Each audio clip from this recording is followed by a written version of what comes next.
Shri Venkateswara gold తాకట్టులో ఉన్న మీ బంగారాన్ని విడిపించి కొనబడును.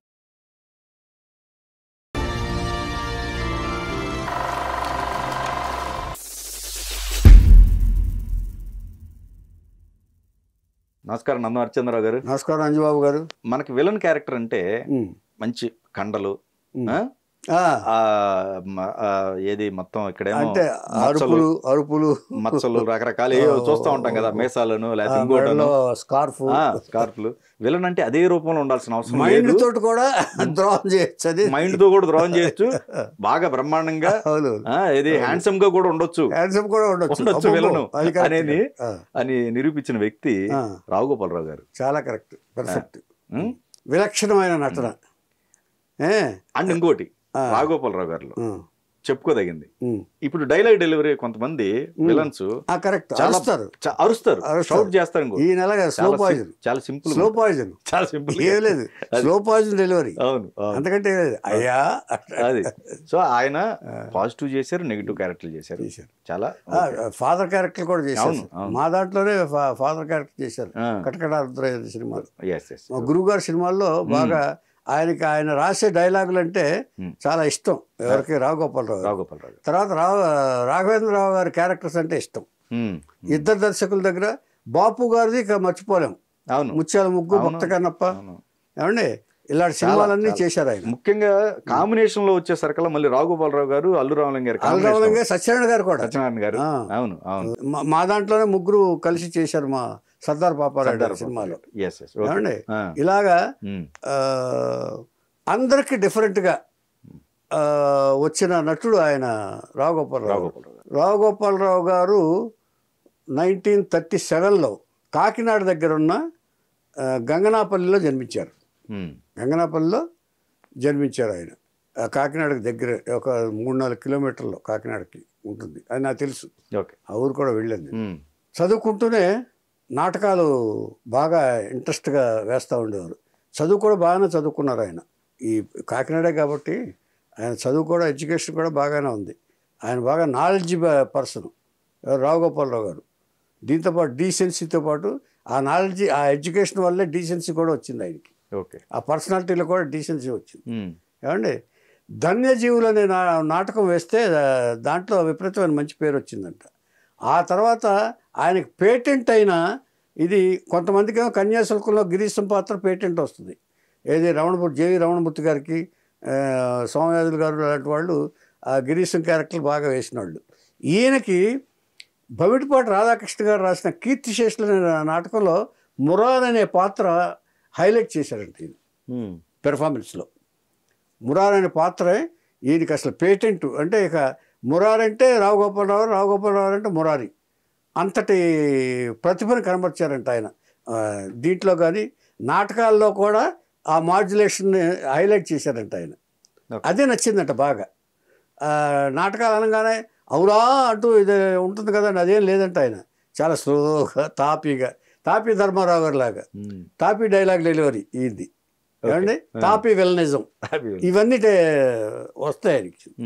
ఇట్లా ఉంటుండగా ఒకసారి కాకినాడలోనే ఎక్కడో యంగ్ మెన్స్ హ్యాపీ క్లబ్లో ఎస్వి రంగారావు గారు వాళ్ళందరూ అక్కడ మెంబర్స్, మీకు తెలుసు కదా. ఒకసారి ఈ రాజమండ్రిలోనో కాకినాడలోనో ఈయన కీర్తిశేషులు నాటకం చూశారు ఎస్వి రంగారావు గారు. ఆయన చీఫ్ గెస్ట్గా పిలిచినట్టున్నారు. రాఘగోపాలరావు గారు నటన, డైలాగ్ డెలివరీ చూసి రంగారావు గారు స్టన్ అయిపోయారు. ఇమ్మీడియట్గా డ్రామా అయిపోయిన తర్వాత ఆయన పిలిచి, నువ్వు సినిమాలో యాక్ట్ చేస్తావు అన్నాడట. అయ్యా ఆకలిగా ఉన్నోడికి అన్నం పెడతారంటే ఎవరో వద్దంటారయ్యా, వస్తారండి అయ్యా. ఎవరు రాఘగోపాలరావు. ఇంకా నచ్చింది రంగారావుకి, భలేవాడు అయ్యా, నేను కవర్ చేస్తాను, నువ్వు వద్దిగాని అని చెప్పేసి. అంటే ఆయన నటన బాగా నచ్చింది ఈయనకి. ఆయన క్యారెక్టరైజేషను, ఆయన డైలాగ్ డెలివరీ, ఆ స్లోగా నటించడం, ఎక్స్ప్రెషను, ఏమీ ఆవేశపడకుండా. నాటకాలంటే బాగా అరుస్తారండి జనరల్గా, ఎంత జనాలకు వినపడదని. అదేం లేదు ఆయనకి. ఆ మైకు అలా అడ్జస్ట్ చేసుకుని ఆయన మైక్ ముందుకు వచ్చి డైలాగులు చెప్పేవారంట. అంటే అంత పకడ్బందీగా చేసేవాడు ఆయన క్యారెక్టర్. డిఫరెంట్గా ఉండాలి నాటకాలు కూడా, అది డీసెంట్గా ఉండాలి, సినిమాల్లాగా ప్రతిబింబించాలని చెప్పేసి ఆయన ట్రై చేశారంట రాఘగోపాలరావు. అందుకే ఆయనకి అంత పెంచిపోయారు. ఎస్వి రంగారావుకి మరీ నచ్చింది. వెళ్ళిపోయాడు మెడ్రాస్. మెడ్రాస్ వెళ్ళిన తర్వాత ఈయన మామూలుగా ఈయన చదువుకుంటున్నారు, నాటకాలు వేస్తున్నారు, ఇచ్చేస్తున్నారు. ఇక ఈయనకి నాటకాలు వేస్తున్నా కానీ ఎస్వి రంగారావు గారి మాటి మాటికి హాంట్ చేస్తుంది. ఆయన రమ్మన్నారు, ఇంకా కవర్ చేయలేదు. సరే, ఆయనకి ఎంత బిజీగా ఉంటారు ఆయన, మనమే ఎందుకు వెళ్ళకూడదు, పెద్దవాళ్ళు పిలిచినప్పుడు పెద్దవాళ్ళు మర్చిపోయి ఉండొచ్చు, అంచేత మనమే ఎదురు వెళ్తే పోయే అని చెప్పేసి రావు గోపాలరావు ప్రిపేర్ చేసుకుని వెళ్ళిపోయారు. ఈ లోపల ఏం జరిగిందంటే ఆయన కాకినాడలో అంటే ఒక ఇది చెప్పేసి మెడ్రాస్ వెళ్ళిపోదాం. కాకినాడలో హరికథలు చెప్పే కమల్ కుమార్ గారు బాగా హరికథ భాగవతారిని. ఆవిడ బ్రహ్మాండంగా హరికథలు చెప్పడంలో ఆవిడ నిష్ణాతురాలంట ఆవిడ. అది చూశారు ఈయన. అది చూసిన తర్వాత ఈ నాటకాలు ఆడుతుండగానే ఈయన అంటే ఒకే ఫీల్డే కదండి వాళ్ళు, హరికథ చెప్పినా నాటకాలు వేసినా ఒకే స్టేజ్ కదా. సో ఆవిడంటే ఇష్టపడ్డారు ఈయన రావు గోపాలరావు ఇష్టపడితే 1966లో ఆవిడతో మాట్లాడి ఒక అండర్స్టాండింగ్కి వచ్చి పెళ్లి చేసేసుకున్నారు, మ్యారేజ్ చేసుకున్నారు. మ్యారేజ్ చేసుకున్న తర్వాత ఆ తర్వాత మెడ్రాస్ తీసుకెళ్ళిన తర్వాత 2 పిల్లలు కలిగారు ఆవిడ, ఒక కూతురు ఒక అబ్బాయి. ఆ అబ్బాయి అనేది రావు రమేష్, తర్వాత చెప్తాం అది. ఏమండి ఇది అంటే ఫ్యామిలీ మ్యాటర్లో అది అంతవరకు. ఏమండి అయిన తర్వాత మెడ్రాస్ వెళ్ళాడు ఈయన. మెడ్రాస్ వెళ్ళిన తర్వాత రంగారావు కలిశారు. రంగారావు కలిసిన తర్వాత అప్పుడు ఆయన ఏం చేస్తున్నారంటే గుత్తా రామిరెడ్డి గారి దర్శకత్వంలో పోతన తీస్తున్నారు. గుమ్మడి పోతన గారు, శ్రీనాథుడేమో ఎస్వి రంగారావు గారు. శ్రీనాథుడు వేసినప్పుడు ఆయన ఒక కావ్యం రాశారు, శృంగార నైషధం అని కావ్యం రాశాడు ఆయన. ఈయనేమో కమర్షియల్ శ్రీనాథుడు, పోతనేమో ఆధ్యాత్మికం, భక్తిభావం, అమ్ముకోకూడదు అంటాడు కావ్యాన్ని. కానీ ఈయనేమో రాజులకి చేసి ప్రజెంటేషన్ తీసుకోవాలంటాడు శ్రీనాథుడు. వాళ్ళిద్దరి మధ్య ఆ కాన్ఫ్లిక్ట్ ఎప్పుడు ఉంది, పోతన గారికి శ్రీనాథుడు గారికి బావమరుదులు వాళ్ళు. ఏమంటే వాళ్ళిద్దరి మధ్య ఆర్గ్యుమెంట్ జరుగుతూ ఉండేది, పోతన క్యారెక్టర్కి శ్రీనాథుడి క్యారెక్టర్కి. ఇది అందరికీ తెలిసి ఉంటుంది, అది ఒకసారి గుర్తు చేస్తున్నాను అంతే. ఆ శ్రీనాథుడు శృంగార నైషధం అనే కావ్యం రాసి రాజుగారికి అంకితం ఇవ్వాలనుకుంటాడు. ఆయన పేరు ఏదో అనుమల సంథింగ్ ఏదో పేరుంది. ఇవ్వాలనుకున్నప్పుడు ఆ రాజు వేషానికి ఎవరినో ఒక ఆర్టిస్ట్ని వేశారు. ఎవడు పడితే ఆడు కాళ్ళకి నేను మొక్కుతానా, రంగారావు మొక్కుతాడా, నో నేను పిలిపిస్తాను అని చెప్పి రావు గోపాలరావు అప్పటికే వచ్చి కలుసుకున్నాడు కదా ఒకసారి, వచ్చి ఉండవని చెప్తాన్నాడు. ఆ రావు గోపాలరావు పిలిపించాడు. రావు గోపాలరావు పిలిపించి ఆ రాజు వేషం వేయించి ఆయన కాళ్ళకి మొక్కాడు. నేను మొక్కింది నీ కాళ్ళకి కాదు, నీ నటనకి అని చెప్పాడు ఆయన. అంటే దీన్ని బట్టి నటనకి ఎంత గౌరవం ఇస్తారో, ఎంత యారగెన్సీ ఉన్నవాళ్ళు కూడా. రంగారావు గారి గురించి మనం చెప్పుకున్నాం, ఎవరైనా నచ్చపోతే ఇమ్మీడియట్గా వాళ్ళు తీసేయండి అంటూ ఉండేవారు ఆయన. ఆ చేత ఈ అమ్మాయి ఎక్కడ ఉంది, విజయ నిర్మల్ కూడా అదే తీసేటలో గుమ్మడి గారి కాళ్ళు తల మీద కొడతారంటే గుమ్మడి గారిని కూడా ఒప్పుకోలేదు. అయినా కూడా గుమ్మడికాయలు అలా పెద్ద ఆయన అలా చెప్పారు, కానీ ఆయన సాత్వికంగానే అమెరికాలో ఉన్నప్పుడు రంగారావు గారి గురించి గొప్పగా చెప్పాడు. ఇది అయినప్పుడు ఇప్పుడు ఏం చేశారంటే రావు గోపాలరావుని ఆ వేషం వేయించి కాళ్ళకు మొక్కి, ఈ వేషం అయిన తర్వాత రామిరెడ్డి గారికి అప్పచెప్పి అసిస్టెంట్గా చేర్పించాడు, అసిస్టెంట్ డైరెక్టర్గా. ఫస్ట్ అసిస్టెంట్ డైరెక్టర్గా చేరాడు ఆయన. ఎక్కడ ఆ వేషం వేస్తూ అసిస్టెంట్ డైరెక్టర్గా చేరాడు. చేరిన తర్వాత ఏం చేశారంటే బంగారు సంకెళ్ళు, మోగనోము కాదు మోగప్రేమ, సోమబాబు హీరో, ఆ 2 చిత్రాలకి రామిరెడ్డి గారు డైరెక్టరు, దాని దగ్గర అసిస్టెంట్ డైరెక్టర్గా పనిచేశాడు. ఎవరు ఈయన రావు గోపాలరావు గారు. అసిస్టెంట్గా పనిచేసిన తర్వాత ఈ రంగారావు గారితో ప్రతాపార్స్ రాఘవ్ గారు జగత్ కిలాడీలని స్టార్ట్ చేశాడు. ఎస్వి రంగారావు గారు మెయిన్ క్యారెక్టర్ జగత్ కిలాడీలో, జగజ్జెట్టీలు, జగజ్జంతులు, వీటిలో రంగారావు గారికి బాగా, రాఘవ్ గారికి బాగా కనెక్షన్. ఆ తర్వాత తాత మనవడిలో కూడా రంగారావు గారు మెయిన్ క్యారెక్టర్. జగత్ కిలాడీలో వేసినప్పుడు ఆయన రికమెండేషన్ తోటి రావు గోపాలరావుని పిలిపించి మెయిన్ విలన్గా వేయించాడు. ఆయన విలన్గా వేయించారు, చాలా బాగా చేశారు, అది అన్నీ వచ్చినాయి. కానీ ఆయన వాయిస్ని బాగోలేదని చెప్పి డబ్బింగ్ చెప్పించారు. రావు గోపాలరావు చాలా బాధపడ్డారు, నా వాయిస్ బాగోపోవటం ఏంటండి అయ్యా, నా వాయిస్ అందరూ బాగుందంటారు, మీరు ఒక్కడే బాగుందంటారు అన్నారు. సరే, అది ఎలాగో అది వాళ్ళ ఇష్టం, సినిమా వాళ్ళ ఇష్టం కాబట్టి రావు గోపాలరావు కూడా ఆయన ఏమీ అనలేకపోయారు, ఆబ్జెక్ట్ చేయలేదు. ఆ తర్వాత కాంతారావు గారు గంటలో ఒక వేషం ఇచ్చిన తర్వాత ఈయన వాయిసే చెప్పాడు. ఈయన వాయిస్ని గౌరవించాడు ఆయన. ఎవరు? కాంతారావు గారు. కాంతారావు గారికి అదొక రావు గోపాలరావు గారికి అదొక ఇది ఉంది, కృతజ్ఞత. ఆ తర్వాత కె విశ్వనాథ్ గారు శారద అనే చిత్రంలో ఊరి పెద్ద మనిషి క్యారెక్టర్ ఇచ్చాడు ఆయన. ఊరి పెద్ద మనిషి క్యారెక్టర్ ఇచ్చి ఈయన నాలెడ్జ్ తెలిసి ఏమంటే ఇది సిచ్యువేషన్, మీ డైలాగ్ మీరే చెప్పుకోండి అన్నాడు విశ్వనాథ్ గారు. అప్పుడు గంగమ్మ తల్లి ఎంత ఇది ఉంటే మాత్రం మా శారదమ్మ పసుపు కుంకుమలు ఎత్తుకుపోద్దా అంటూ ఆ డైలాగ్ ఆయన చెప్పాడు. అది బాగా పాపులర్ అయింది శారద సినిమాలో ఈ డైలాగ్ చెప్పినప్పుడు. ఓకే, అలాగా విశ్వనాథ్ గారు దాంట్లో ఇది వేశారు. ఇక తర్వాత ఈయన టర్నింగ్ పాయింట్, ఈయన జీవితానికి టర్నింగ్ పాయింట్ తెలిసిందే, ముత్యాల ముగ్గు. ఆకాశం సూర్యుడు ఎర్రగా లేడు, మటర్ జరిగినట్టుగా లేదు,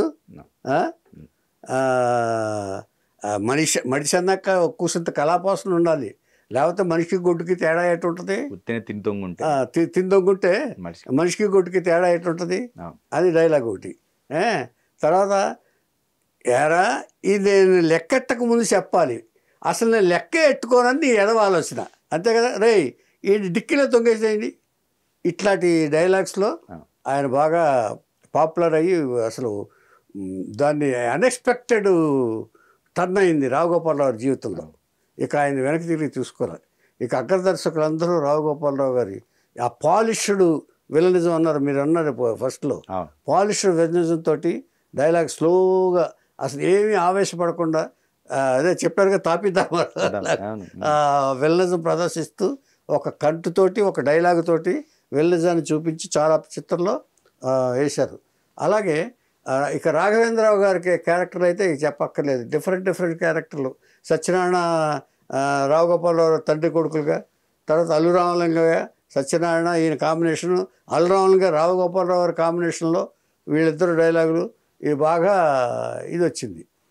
ఇది వచ్చిన తర్వాత ఈ పాపులారిటీ వచ్చిన తర్వాత డిఫరెంట్ క్యారెక్టర్లు వేస్తున్నారు. ఎస్పెషల్లీ రాఘవేంద్రరావు గారికి ఇష్టమైన ఆర్టిస్టు ఈయన. అలాగే దాసరి గారి నాకు తగినట్టుగా డైలాగులు రాస్తారని ఆయన ఒక కాంప్లిమెంట్లో చెప్పాడు ఆయన, రావు గోపాలరావు గారు కూడా.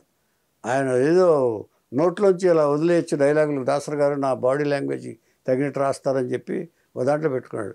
అన్ని సినిమాల్లో ఉన్నాడు. కటకటాల రుద్రయ్య, కటకటాల Rudrayya positive character.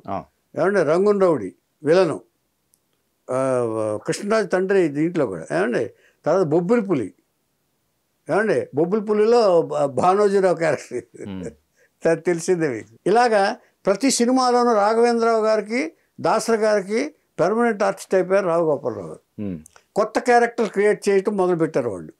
Especially Raghavendra Rao గారి క్యారెక్టర్లో ఆయన ఒక మ్యానరిజమ్స్ ఇవి ఎక్కువ పెట్టేవారు. ఇలాగ అయిపోయినప్పుడు బాపు గారు భక్త కన్నప్ప, ముత్యాల ముగ్గేశ్వరు భక్త కన్నప్ప, మన ఊరు పాండవులు, ఈ సినిమాలన్నింటిలో కూడా డిఫరెంట్ క్యారెక్టర్స్ వేశారు ఆయన. తర్వాత బొబ్బిలి బ్రహ్మన్న రాఘవేంద్ర గారు దాంట్లో. ఏమండి ఈ సినిమాలన్నీ క్యారెక్టర్లన్నీ రావు గోపాలరావుని ఒక రోజుకి 3 షిఫ్ట్లు చేసేలాగా ప్రతి వాళ్ళు రావు గోపాలరావుని అడగటమే. దాంట్లో నేను ఉన్నాను. నాకు గంటలే ఇచ్చాడు ఆయన. గంటలు ఇస్తే మధ్యాహ్నం లంచ్ బ్రేక్లో వస్తే ఆ గంట తీసి పంపించేసేవాడు నేను. అందరు కాంబినేషన్ షాట్లు తీయలే నేను. కాంబినేషన్ తీయకుండా అప్పుడే డైరెక్టర్కి కూడా ఎలా తీయాలనేది ఒక డైరెక్టర్ కూడా ఒక జ్ఞానం వస్తుందండి మనకి. ఒకవేళ ఆర్టిస్టు లేడనుకోండి, ఇది ఎలా తీయొచ్చు అనే దానికి డైరెక్షన్కి డెవలప్మెంట్ అటాచ్ టైంలోనే వస్తుంది ఒక డైరెక్టర్కి. నాకు అలాగ వచ్చింది. ఆయన ఎలాగా మేనేజ్ చేయాలి అనేది అప్పుడు తీశాను. గంటలు ఇచ్చాడు ఆయన నాకు. రోజుకొక గంట లంచ్లో వచ్చేవాడు ఆయన. అలాగే నేను కూడా చేశాను ఆయన సినిమా. ఇలా ఉంటుండగా ఈయనకు కూడా పాపం మరి సినిమా అన్న తర్వాత ఒక అనిపిస్తుంది కదా, సినిమాలు తీయాలని అనిపిస్తుంది కదా. జయబాబు అని ఈయన మేనేజర్ ఉండేవాడు, జయబాబు అని. ఆ జయా ప్రొడక్షన్స్ పెట్టి ఈయన సైలెంట్ పార్ట్నర్గా ఉండి కొత్త జయబాబు అనే దీంతో బాలకృష్ణతోటి వీళ్ళతోటి సినిమాలు 2-3 తీశారండి మొత్తం.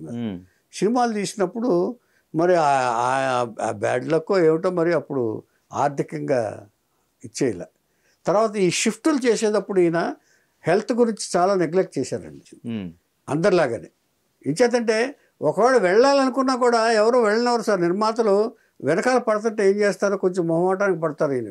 ఇంచేతంటే వాళ్ళు ఆబ్లిగేషన్స్ ఎక్కువ చేయాల్సి వస్తుంది ఆర్టిస్టులు పెరిగిన తర్వాత. ఈయనకు వచ్చేవాళ్ళందరూ పెద్ద నిర్మాతలేండి.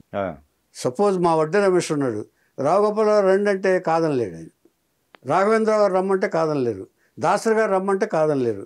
సో ఇట్లాంటి మొహమాటాలతోటి సినిమాలు ఆరోగ్యాన్ని నెగ్లెక్ట్ చేసి డయాబెటిక్ అటాక్ అయింది కూడా తెలియలేదు ఆయనకి. డయాబెటిక్ అటాక్ అయింది. అటాక్ అయితే డయాబెటిక్కి ఫుడ్ రెస్ట్రిక్షన్స్ ఉన్నాయి, మందులు వేసుకోవాలి, అంటే షుగర్ ఇచ్చేవడానికి మందులు వేసుకోవాలి. ఇవేవి పాటించలేదండి. భార్య గారు చూసుకున్నా కూడా, ఆవిడ కమల్ కుమార్ గారు చాలా జాగ్రత్తగా చూసుకున్నా కూడా ఈ నెగ్లిజెన్స్ వల్ల, దీనివల్ల ఆయనకి ఆ తర్వాత సిగరెట్లు ఎక్కువ తాగుతారు ఆయన. తర్వాత ఈ కూడా అలవాటు ఉన్నాయి, వయస్సు పార్టీ దీంట్లో దాకా ఉన్నాయి. అందుకని ఆయనకి ఏమైపోయిందంటే చేతులు కూడా వణికాయి. కొంతకాలం అయిపోయిన తర్వాత వేలు కూడా తీసేయాల్సి వచ్చింది డయాబెటిక్లో. ఆ వేలు కూడా ఇదైపోయి ఒక వేలు, బొట్టన వేలు ఏదో సంథింగ్ తెలియదు, అది తీసేయాల్సి వచ్చింది. తీసేయాల్సి వచ్చిన తర్వాత కొంతకాలానికి అది ముదిరిపోయిందండి. ముదిరిపోయి కదలలేని పరిస్థితి వచ్చేసింది. తర్వాత చేతులు అప్పటికే షివరింగ్ అది స్టార్ట్ అయింది, ఈ సిగరెట్ల వల్ల, దీనివల్ల, దానివల్ల. అయిన తర్వాత కొంతకాలానికి 1994లో కొంతకాలం బెడ్ రిడన్ అయ్యి ఆయన మరణించారు. ఓకే. ఆ మరణించిన నాటికి ఈయన సంపాదించిన ఆస్తులన్నీ ఇప్పుడు ఒకటి కొన్ని చెక్కులు వస్తే చెప్పుకున్నాం ఇదివరకు, మనం చెక్కులు ఇస్తారు కొంతమంది, ఎవరో అని కరెక్ట్గా వసూలు చేసేవాళ్ళు కూడా ఉండరు. నిన్న మనం చెప్పుకున్నట్లు సూర్యకాంతం గారు బ్యాంక్ అప్లై కాబట్టి వాళ్ళ అబ్బాయి వసూలు చేసుకున్నాడు. ఇప్పుడు ఈయనకి అలాగే చాలా మొహమాటాల్లో చాలా ఇదైపోయి ఈ సినిమాల్లో పోగొట్టుకునేటప్పటికి కొంత ఆర్థిక ఇబ్బందులు వచ్చేటప్పటికి కంప్లీట్ తీరా చూసి ఆయన పోయి ఇదయ్యేటప్పటికి ఆ భార్య గారికిను ఈ పిల్లలకిను ఏమి అగమ్యగోచరం అయిపోయింది. ఫైనాన్షియల్ ఇబ్బంది వచ్చింది. సంపాదించిన ఏమన్నా సినిమాల్లో పెట్టాడు కదా ఆయన, మొత్తం పోయాయి. ఇప్పుడు 2-3 సినిమాలు తీసేటప్పటికి ఏముందండి, అదే ఇబ్బందులు. తర్వాత ఇప్పుడు ఎంత సంపాదించినా కూడా సినిమాకు ₹1,00,000 వేసుకోండి, దాదాపుగా అప్పట్లో రెమ్యునరేషన్స్ ఏమున్నాయండి, 40,000 50,000 అట్లా వస్తే ఒక సినిమాకు పెట్టాలంటే 25-30 లక్షలు పెట్టాలి కదా అప్పట్లో అయినా. ఆ 25-30 లక్షలు పెట్టి ఎన్ని సినిమాలు చేస్తే ఆ 25-30 లక్షలు అయి ఉంటాయి. అవును. ఆర్థికంగా ఈ సినిమాల్లో పోగొట్టుకుని, అంటే ఎవరికి తెలియదు అది. రావు గోపాలరావు గారు పోయిన తర్వాత వాళ్ళ పొజిషన్ ఏంటో తెలిసింది. రావు గోపాలరావు గారు పోయి మొత్తం ఇదంతా ఎంత లెక్క చూసుకుంటే ఏం మిగలపోయేటప్పటికి, అంటే కొంతమంది తినుంటారు, అందులో సందేహం లేదు, అది వేరే విషయం. ఏమండి అయ్యేటప్పటికి ఇక మదరు ఇతను ఫోటోగ్రఫీ నేర్చుకుంటున్నాడు. అప్పుడు ఆర్టిస్ట్కి ఇంట్రెస్ట్ లేదు రావు రమేష్కి. ఓకే. Is learning photography. ఆ ఫోటోగ్రఫీ అంటే ఇంట్రెస్ట్ వల్ల అది నేర్పిస్తున్నాడు రావు గోపాలరావు. అప్పుడు తల్లి తను హరికథలు చెప్తానని చెప్పేసి కొంతకాలం కొన్ని రోజులు చేసింది అనుకుంటా ఆవిడ. ఏమండి హరికథలు చెప్పిన తర్వాత కొడుకు భరించలేకపోయాడు. అప్పుడు ఒక రోజుని తల్లి ఏం చెప్పిందంటే, ఇప్పుడు నువ్వు కూడా మీ నాన్నగారిలాగా ఎందుకు ఆర్టిస్ట్గా ట్రై చేయకూడదు అని చెప్పింది. ఆ ఫేస్ కట్ ఉంది నీకు, నాకెందుకో నువ్వు ఆర్టిస్ట్గా పైకి వస్తావు ఈ ఫోటోగ్రఫీ కంటే అని చెప్పి ఆవిడ సలహా ఇచ్చింది కొడుకు ఇస్తే ట్రై చేస్తానమ్మా అని చెప్పేసి ముందు చిన్న క్యారెక్టర్లు వేస్తూ ట్రై చేశాడు. కొంతకాలానికి మెయిన్ విలను ఈ రావు గోపాలరావు గారు అంత కాకపోయినా రావు గోపాలరావు లాగే ఉన్నాడు అని అనిపించుకుని ఆయన ఇప్పుడు బాగా సెటిల్ అయ్యాడు.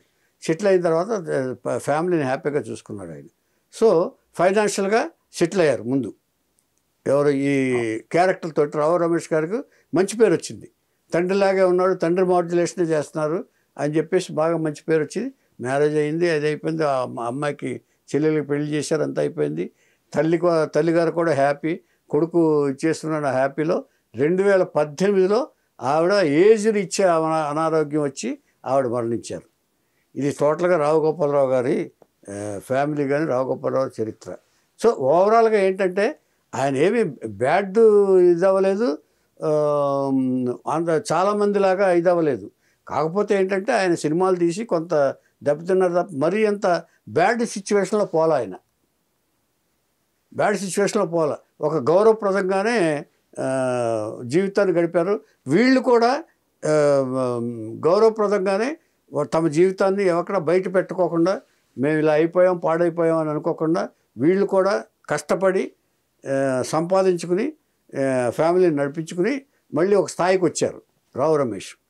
ఇది రావు గోపాలరావు. ఆయన తీసిన 3 సినిమాల్లో 3 సినిమాలు ఫ్లాప్ అయినా అంటే ఖర్చులు ఎక్కువ పెట్టారు సార్. ఓకే, ఫ్లాప్ అంటే యావరేజ్, సూపర్ హిట్లు మాత్రం కాదు. సూపర్ హిట్లు మాత్రం కాదు. డబ్బులు అయితే రాలి. అంటే మీకు అప్పుడు డిస్ట్రిబ్యూషన్ అప్పట్లో మీకు ఈ బయింగ్ సెక్షన్ కూడా లేదు. అదే 90s ముందు, ఆ తర్వాత డెవలప్ అయింది. అంచేత అప్పుడు ఈ ఫిల్మ్ కాబట్టి ఈ బాగా ఖర్చులు ఎక్కువ. అంటే ఆర్టిస్ట్ సినిమా తీసినప్పుడు అండి కొంచెం ఎక్కువ ఖర్చు పెట్టాల్సి వస్తుంది. ఓకే, ఎవరికి ఎగ్గొట్టడానికి కూడా లేదు. నిర్మాత అయితే ఎగ్గొట్టచ్చు. ఎవరికి ఆ సినిమా అయిపోయిన తర్వాత ఫ్లాప్ అయినా కూడా వీళ్ళు బాకీలు తెచ్చేయాలి. సో రావు గోపాలరావు ఆ సిస్టమ్ ఎవరికి బాకీ లేకుండా చేసేది. అంచేత అది ఎవరికైనా తప్పదండి. అది ఇప్పుడు ఎవరికైనా ఇప్పుడు జగపతి రాజేంద్ర ప్రసాద్ గారు అనివ్వండి, రావు గోపాలరావు కానివ్వండి, ఎన్టీ రామారావు గారికే తప్పలేదు. పిచ్చి పుల్లే ఫ్లాప్ ఫస్ట్ ఫిల్మ్. సొంత బ్యానర్ ఫ్లాప్. అవును, 2 సినిమాలు ఫ్లాప్. అదేలే ఎప్పుడు టైం అది టైం. అంచేత ఆర్టిస్టులు కానివ్వండి ఎవరు కానివ్వండి టైం బాగా ఇది లేనప్పుడు ఏం చేయలేమండి. అది అంచేత సో అట్లా ఇబ్బందులు తప్ప మిగతా ఇబ్బందులు ఏం లేవండి. ఎంచేతంటే కాకపోతే ఏంటంటే ఆయన తన వల్ల ఎవరికి ఇబ్బంది కలగకూడదని చెప్పి కాల్ షీట్లు ఇచ్చి గంటలు ఇచ్చేసి ఆరోగ్యాన్ని నిర్లక్ష్యం చేశారండి. ఎంచేతంటే డయాబెటిక్ వాళ్ళు ఎప్పుడు కూడా ఒక సిస్టమేటిక్గా ఆహారాన్ని స్వీకరించాలండి, మందులు వేసుకోవాలి. అదేం పాటించాలి ఆయన. తెలిసిన తర్వాత కూడా తప్పదండి. ఇప్పుడు గబుక్కుని ఇప్పుడు రమ్మంటారు. ఇప్పుడు చెప్పాను నేను, నాకే గంట వచ్చారని. ఇప్పుడు మందు వేసుకోకుండా వచ్చి ఉంటాడు ఆయన, లేకపోతే ఫుడ్ తినకుండా వచ్చి ఉండొచ్చు. 1 to 3 ఇచ్చారు నాకు ఆయన. మరి అప్పుడు ఎలా చేస్తారండి? ఫుడ్ డిస్టర్బ్ అవుతుంది కదా ఫుడ్. నా షూటింగ్ అయిపోయిన తర్వాత దారిలో ఎప్పుడో కారులో తినేవాడంట ఆయన. అలాగే అంచేత ఇలాంటి డిస్టార్షన్స్తో వల్ల అంటే దీన్ని బట్టి మనం అర్థం చేసుకోవాల్సింది ఏంటంటే నటుల్లో ఉన్న అంకిత భావం. అప్పుడు పాతకాలం నటుల్లో ఉన్న అంకిత భావం ఇప్పుడు ఎవడేమైపోయినా పర్వాలేదు, నేను కాల్ షీట్లు ఎవరు ఇష్టం నేను ఇచ్చినప్పుడు చేసుకోండి అనే రకాలు అనే ఆర్టిస్టులు కూడా ఇప్పుడు ఉన్నారు. ఆనాడు అలా కాదు సార్. ఎవరికి ఇబ్బంది కలగకూడదు, ప్రొడ్యూసర్కి ఇబ్బంది కలగకూడదు. ఈ కొత్త డైరెక్టరు ఇప్పుడు నేనున్నాను, నేను కొత్త డైరెక్టరు, పాపం మనం మొన్న డేట్స్ కావాలని అడిగాడు ఈయన, ఇబ్బంది పడకూడదు అని చెప్పేసి ఆయన ఆ బోయిని కూడా మానుకుని వచ్చాడు ఆయన. అంటే నేనే సాక్ష్యం. అందుకని ఈ ఇబ్బందులన్నీ ఆయనకు తెలియలేదండి అప్పుడు. అంటే డయాబెటిక్ అనేది ఎవరికి, ఇప్పుడు రోగం అనేది ఎవరికైనా సహజమే కదా సార్. అది అంచేత అది రావు గోపాలరావు గారు ఒక డీసెంట్ ఆర్టిస్ట్ అండి. ఒక డీసెన్సీ అండ్ రూమర్స్ కానీ ఒకళ్ళ మీద చెప్పుకోవటాలు కానీ ఏమీ లేవండి. తర్వాత రాజకీయాల్లో కూడా ఆయన తెలుగుదేశం పార్టీకి ఆయన స్పీచెస్ ఇచ్చారండి. రాజకీయాల్లో కూడా ఆయన మంచి ఆరేటరు, మంచి స్పీకరు, సపోర్ట్ చేశాడు ఆయన. అప్పుడు ఆయన తెలుగుదేశం పార్టీకి నాకు తెలిసి ఎన్టీఆర్ గారికి అంచేత రాజకీయాల్లో కూడా మంచి నాలెడ్జ్ ఉందని విన్నాను నేను, బాగా తెలుసు. నాకు తెలుసు అప్పుడు కూడా ఆయన కోసం వస్తూ ఉండేవాడు. ఇదండి రావు.